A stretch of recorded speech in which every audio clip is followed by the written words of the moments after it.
Hey everyone, my name is Gio. Today is Tuesday, August 20th, and I hope everyone's having the best blessed day possible today. Do me a favor, just at the beginning, I'm going to ask you guys, just please hit the subscribe button for me. Please like, comment, share, all those good things that you guys can do to show me support and show what I'm doing support. So I just concluded my video, my interview with Trav Ingram of God-Based Recovery, and it was a segment called On the Spot. Now we were trying to hopefully try to stream it to my channel as well as his, so I invited everyone to watch it on my channel, but we weren't actually able to do that. I don't know the program that he was using. I couldn't figure it out, so it might be on me. But overall, I might be even glad that it didn't happen like that, because it was tough, man. It really, really was. I haven't, any video that I make here, like right now, I'm pre-recording a video and then I just upload it. I'm not doing something live. So if I don't like at any point how this is going, I just stop it and I start over again, and whereas with that one, I got talking. And I had a lot of nerves going into it, and I overthunk it. I'm trying to plan out all these different things. I got all these notes written on my wall here, of number one, number two, what I want to say. And it was just, I didn't even look over there at the wall one time. I just talked, I just ended up talking. But, so he does this thing, it's called On the Spot, where he lets people give their testimony, about how God influenced their lives and stuff, and how, they're in recovery, obviously, God-based recovery. So, I had this overall, thought of how I wanted it to go and what I wanted the message to be and everything, and it was tough for me to follow. And then I just got going, and then all of a sudden we're an hour in, and I didn't even, my message wasn't there at all at that point of what I wanted to say. So I just wanted to take a second right now. First of all, anyone who did watch all that and everything, I'm so grateful for you for sticking with me and for showing me that support and for doing that. That's amazing of you to do for me. So God bless you, and I thank you so much, and I appreciate all the love, and I truly appreciate all the love from everyone that everyone gives me now. It's absolutely amazing, and it warms my heart every time someone sends me a message or someone comments, and all these nice things that people say now.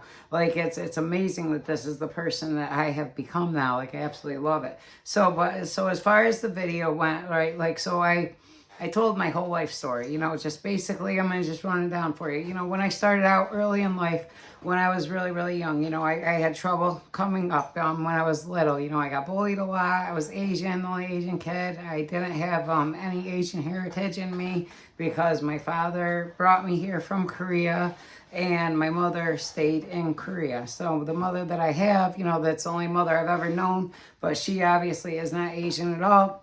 So when I grew up being ashamed of it, truly being ashamed of who I was and trying to hide from it and trying wishing so much that I was not that person.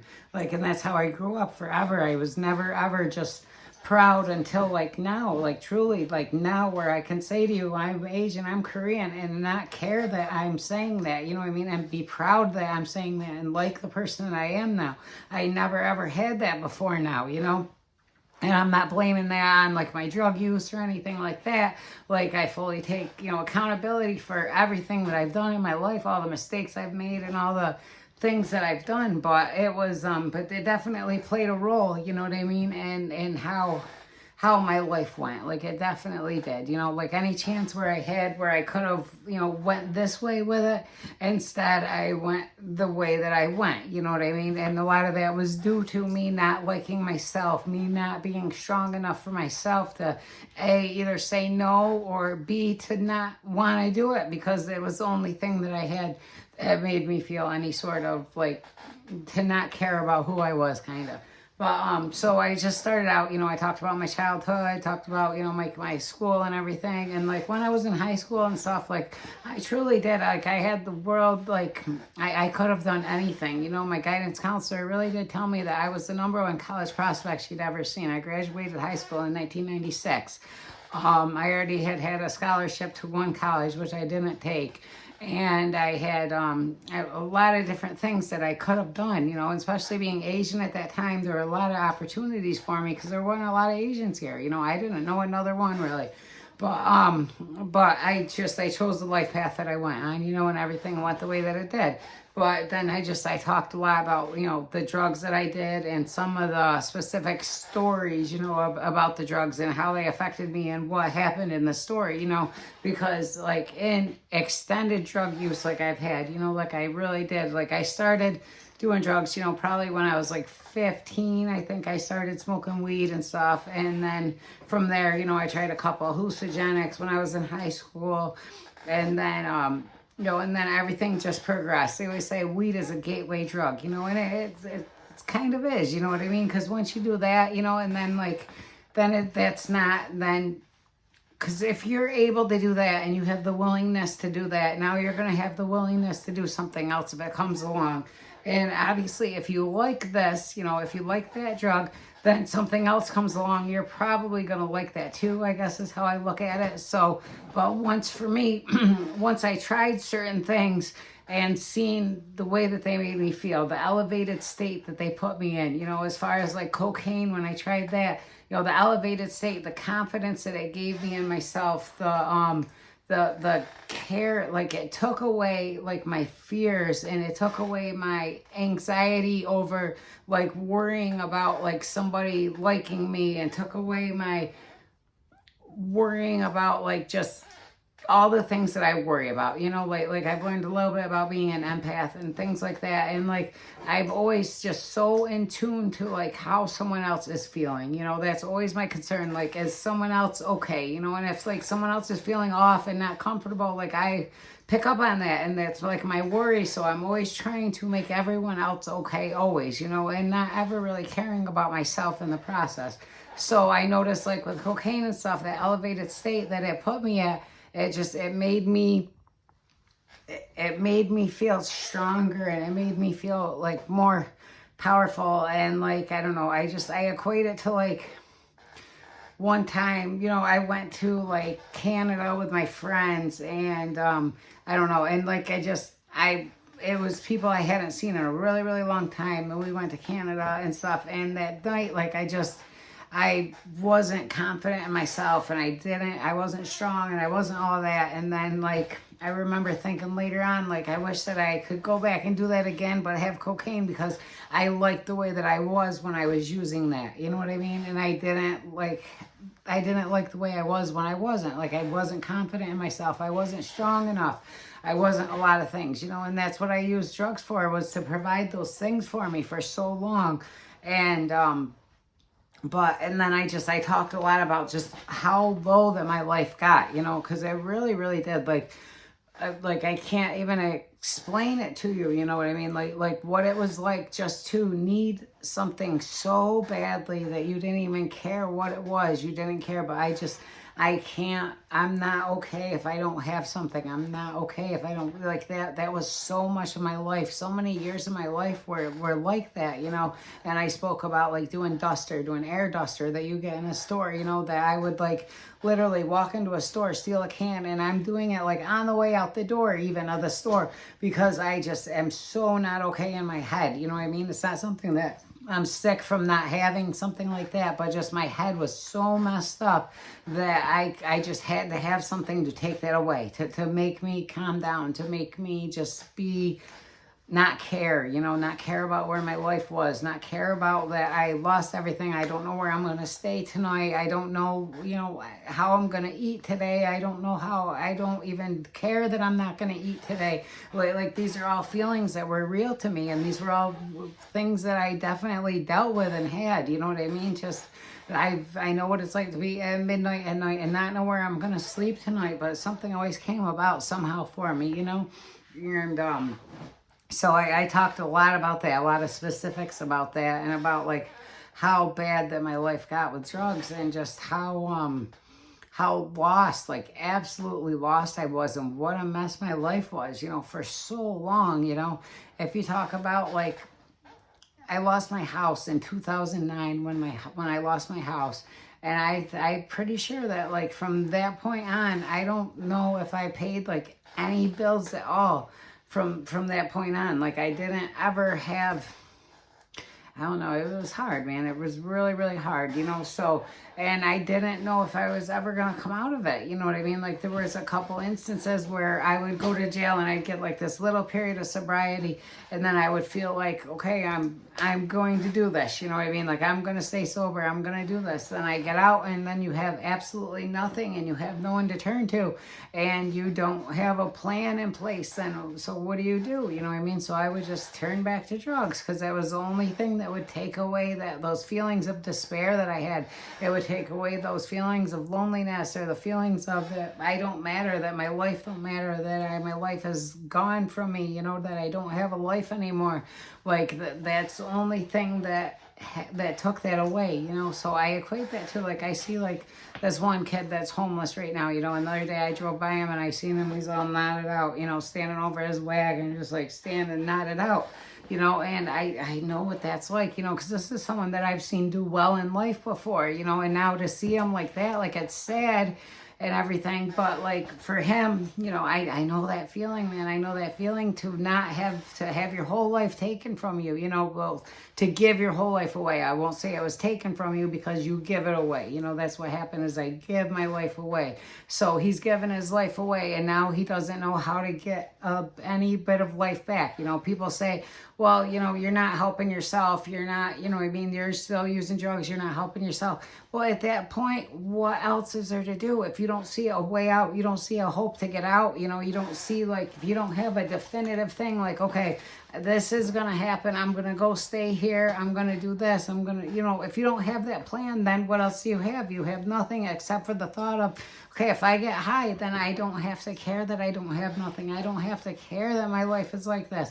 And it's a really, really hard cycle to break. And I truly, truly understand that, and I understand that cycle. So to see that kid like that, I understand that completely. I understand how it is to be like that, because I've been like that. I've truly, truly been like that. I've truly not cared about, having a place to stay. Like, I don't even care. All I care about is that I'm going to get high. That's all I care about. And it's just a crappy way to live. It really, really, it's sad. It's so sad. And you don't, like, even realize it when you're doing it. You don't even care while you're doing it. Like, it's not, it just becomes normal. Like, everything becomes normal, So, like, in my video, in my on the spot interview, I talked about, like, at the beginning of my life, buying my house, and like getting married, and just the things that I did where, like, I felt like that I was starting to, like, excel in life a little bit. At one point in time, I had an unlimited American Express card. Like, my credit was so good.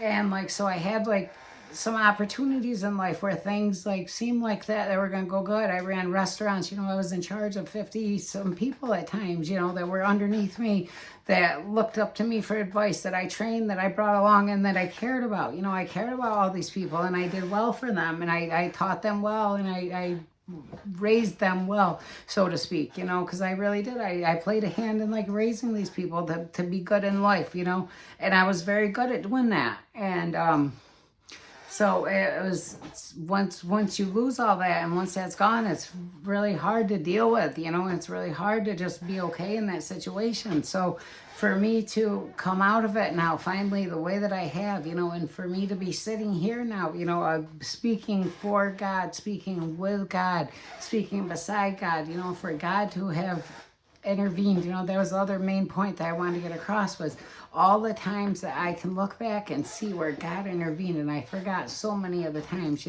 whether it be like when I used to work overnights. I used to work at McDonald's on the thruway, and I used to work overnights. I used to work probably 70, 80 hours some weeks. I would work I worked every day of the week for months at a time, and I would work that way, and I just would work so much.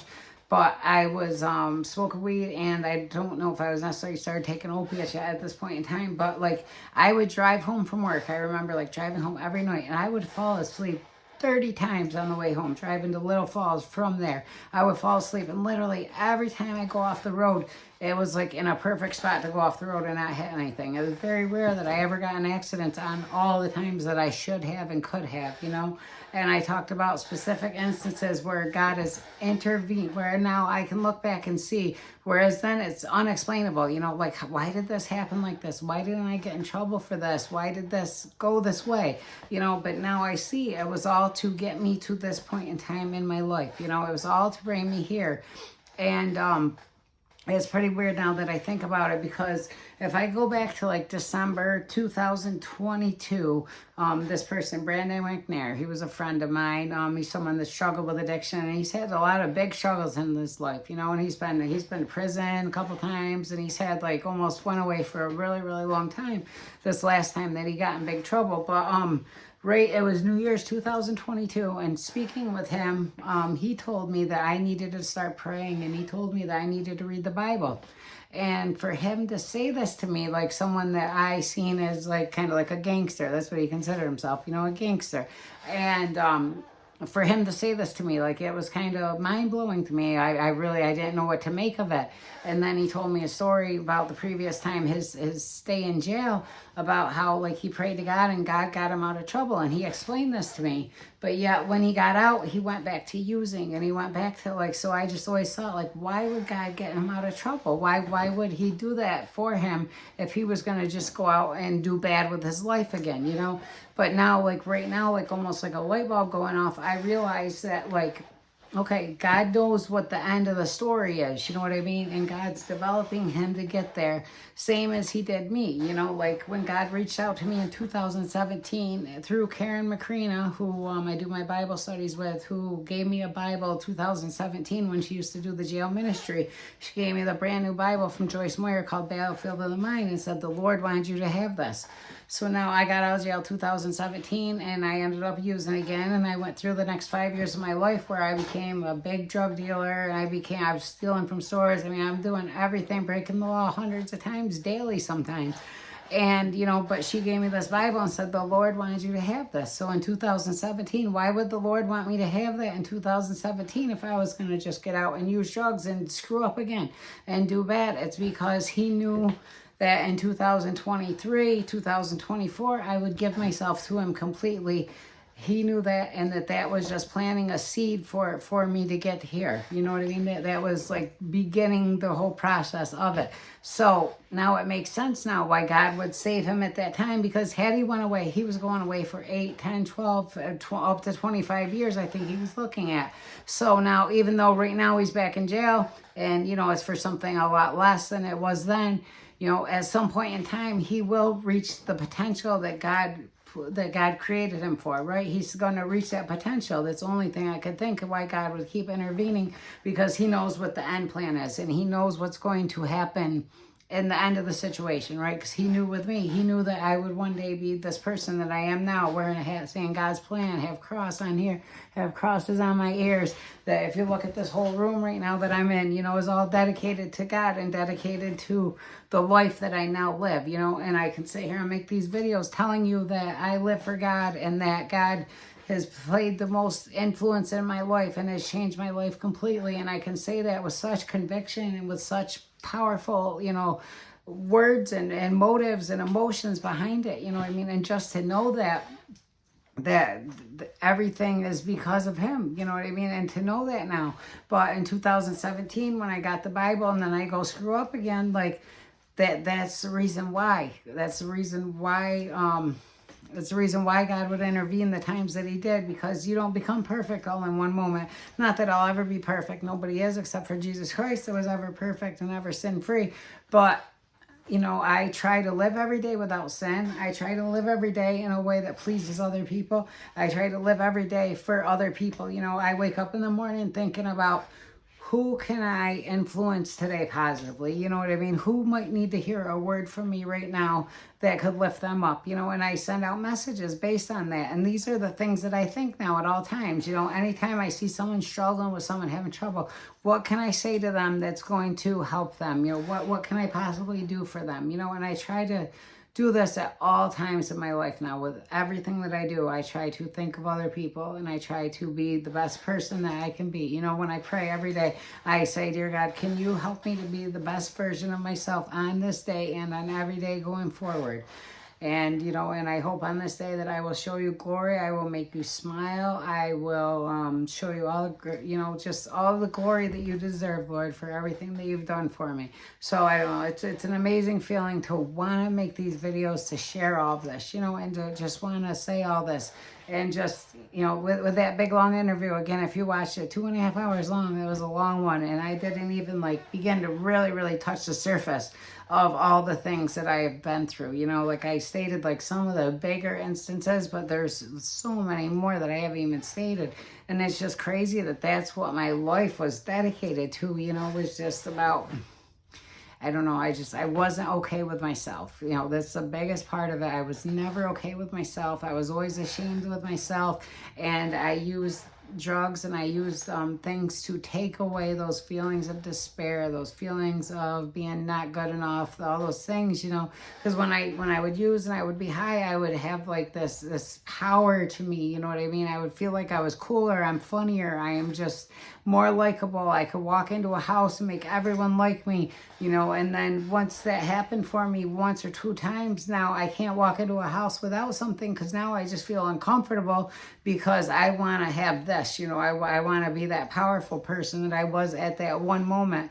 And when you feel like you're not good enough, now you just chase those specific moments. You know what I mean? You chase those specific experiences and try to shoot, to aim to have those over and over again because you don't know how to have other experiences that are okay, that are good enough, you know. And I want those higher experiences where I am better. I don't know. That's kind of what it was for me. So I always chased something that I didn't have, and it wasn't until God, you know, God intervened a lot. Like he had to intervene a lot, like probably more than he has for anyone else, you know, to keep them on, to bring them to this point, you know, as he did for me. Like I made it very, very, very hard on him, like extremely, extremely hard. And I can't even believe that I'm sitting here right now. See, after like talking about some of the stuff, you know, that I went through today, like looking at it all, like I shouldn't be here. Like I really, really shouldn't. I should have been gone like many, many times over, and to be sitting here like in full health,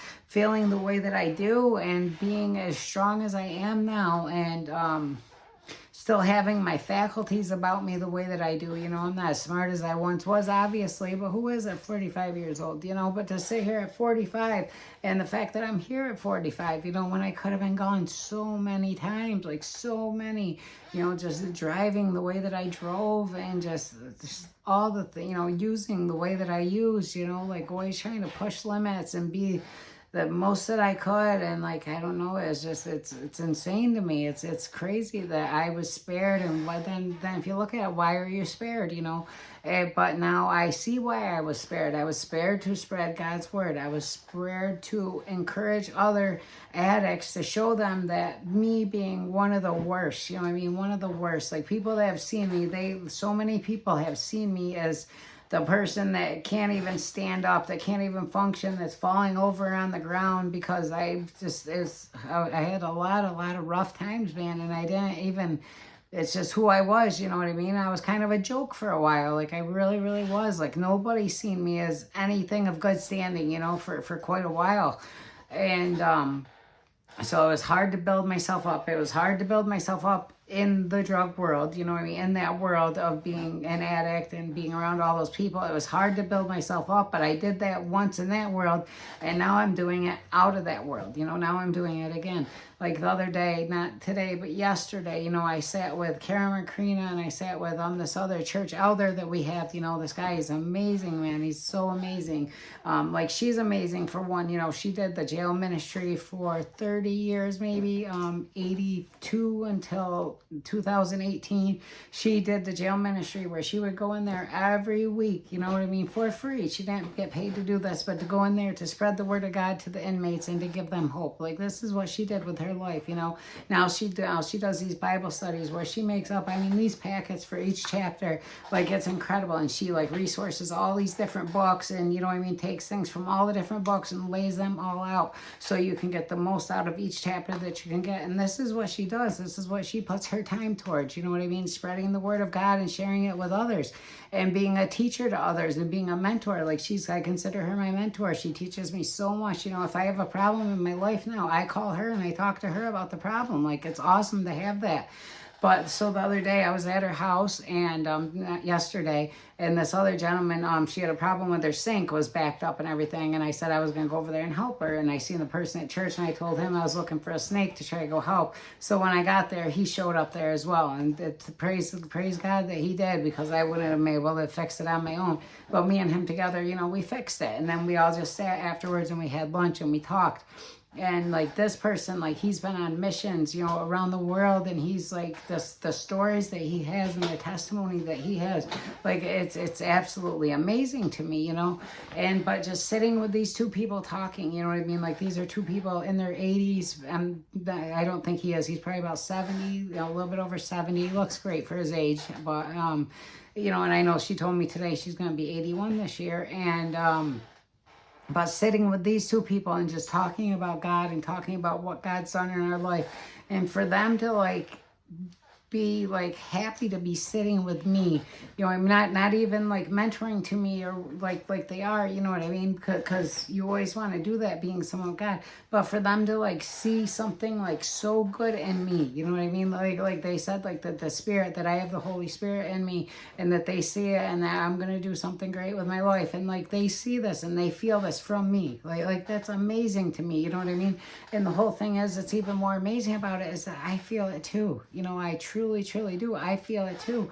And I feel comfortable sitting with these two people that are so well versed in the church. They're so well versed in religion, and they have so many just feelings and just strength and conviction towards Christ, and conviction, towards everything to do with that.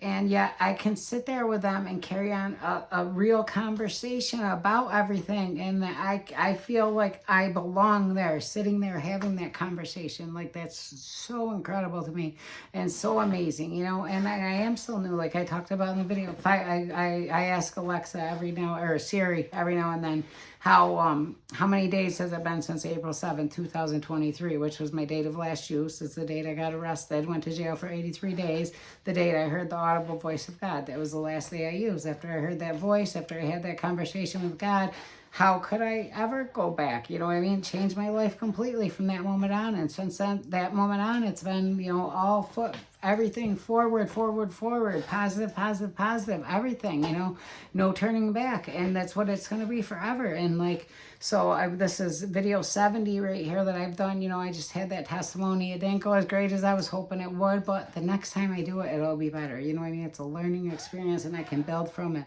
And the next time will be better. And then the time after that will be even better. And the time after that, even better, and I'll have more days behind me. Today, 501 days sober. I'm over 500 days clean. Like, for me, you know what I mean? Person that just, there's so many times in my life that I couldn't go an hour being clean and feel okay. Like, not 1 hour. Like, I couldn't live like I wasn't okay. You know what I mean? I didn't have anything in my life that allowed me to be who I was meant to be, but hearing that voice of God, and then looking back now and seeing all the times, with like her handing me that Bible, the different things with the probation officer, all the different things that happened where God was intervening, you know what I mean? And making sure that that I got here, alive, that I'm here alive, that I'm here healthy, and that I'm here and able to sit here with you instead of sitting in a prison somewhere, or instead of having like everything, like my life so bad that I can't come back from it, which would never ever be the case. But where my life's at right now, like after those 3 days in jail, I got to get out, and I got to like take care of everything, and now I have a credit score going. I have, I'm working on my license. I'm working on every area of my life that matters now. And that's an amazing, amazing thing to be able to say.